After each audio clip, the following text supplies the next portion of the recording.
ഏറ്റവും വലിയ പാപം എന്നറിയോ? കള്ളു കുടിക്കുന്നതും വ്യഭിചരിക്കുന്നതുമല്ല.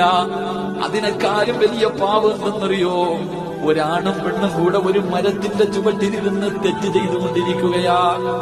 ഇന്ന് നമ്മൾ പാർക്കിലും ബീച്ചിലൊക്കെ പോകുമ്പോ കാണുമല്ലോ, ഒരാണും പെണ്ണും കൂടെ ഒരു മരത്തിന്റെ ചുവട്ടിൽ കൊടയ്ക്ക് കീഴിലിരുന്ന് 18 പാപം ചെയ്തുകൊണ്ടിരിക്കുമ്പോ ആ തോട്ടത്തിൽ ജോലി ചെയ്യുന്ന അവിടത്തെ ഒരു സെക്യൂരിറ്റിയായ മനുഷ്യനുണ്ടല്ലോ, അവിടെ കാവല് നിൽക്കുന്ന മനുഷ്യൻ നടന്നു വന്ന ഈ പെണ്ണും പയ്യനും മാറിയിരിക്കും. പാപം ചെയ്ത് രണ്ടുപേരും കെട്ടിപ്പിടിച്ചു മുത്തം കൊടുത്തുകൊണ്ടിരിക്കുമ്പോ ഒരു സാധാരണ ഒരു മനുഷ്യൻ നടന്നു വന്നാൽ പേടിച്ചിട്ട് രണ്ടുപേരും മാറും.